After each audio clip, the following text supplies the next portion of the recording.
சேப்பங்கிழங்குல roast நம்ம எல்லாருமே பண்ணி சாப்பிட்ருப்போம். ஆனால் சேப்பங்கிழங்குல புளி கூட்டு பண்ணி சாப்பிட்ருக்கீங்களா? இது ஒரு ட்ரெடிஷ்னல் ரெசிபி.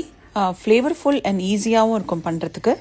இப்போ வறுத்து அரைக்கிறதுக்கு கொஞ்சோண்டு கோகோனட் ஆயில் விட்டுண்டு 2-3 ரெட் சில்லிஸ், கடலைப்பருப்பு, தனியா, கருவேப்பிலை இதெல்லாம் போட்டு நல்லா கோல்டன் ப்ரௌன் ஆனதும் கொஞ்சம் தேங்காய், நான் வந்து ட்ரை கோகோனட் எடுத்திருக்கேன். உங்களுக்கு ஃப்ரெஷ் கோகோனட் இருந்தாலும் ஒரு 2 to 3 டேபிள் ஸ்பூன்ஸ் போட்டு அதையும் நல்லா சாட்டே பண்ணிவிட்டு நல்லா அரைச்சி தனியாக எடுத்து வச்சுக்கோங்க.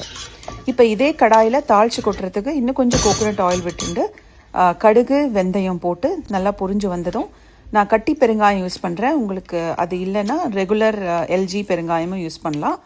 இதோட கொஞ்சோண்டு கருவேப்பிலையும் போட்டு நல்லா சாட்டே பண்ணிக்கலாம். இதுக்கு புளி தண்ணி கொஞ்சம் திக்காக சாம்பாருக்கு கரைக்கிற மாதிரி கரைச்சி எடுத்து வச்சுக்கணும். நான் ஒரு 2-3 கப்பு போல் போட்டிருக்கேன்.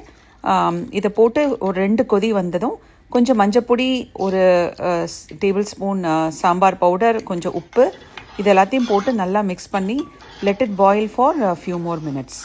இப்போ ஒரு 2 கொதி வந்ததும் பச்சை வாசனை போனதுக்கப்புறம் ஒரு 6-7 சேப்பங்கிழங்கு தனியாக வேக வச்சு இந்த மாதிரி கட் பண்ணி எடுத்து வச்சுருக்கேன். அதையும் இதில் போட்டு நல்லா மிக்ஸ் பண்ணி இன்னும் கொஞ்சம் நேரம் பாயில் பண்ணலாம். இப்போ இது கூட அரைச்சி வச்சுருக்கிற நம்ம மசாலா பேஸ்ட்டையும் இதோடு போட்டு நல்லா மிக்ஸ் பண்ணி விட்டுக்கலாம். தூர் தால் ஒரு 2 கப்பு வேக வச்சு அதையும் தனியாக மசிச்சு எடுத்து வச்சுருக்கேன். அதையும் இதோடு போட்டு நல்லா மிக்ஸ் பண்ணி கொதிக்க விடலாம். இந்த ஸ்டேஜில் கொஞ்சம் தண்ணியாக இருக்கிற மாதிரி இருந்ததுன்னா அரிசி மாவும் கொஞ்சம் கரைச்சி விட்டு நான் கொஞ்சம் வெல்லமும் ஆட் பண்ணியிருக்கேன், just to balance the taste.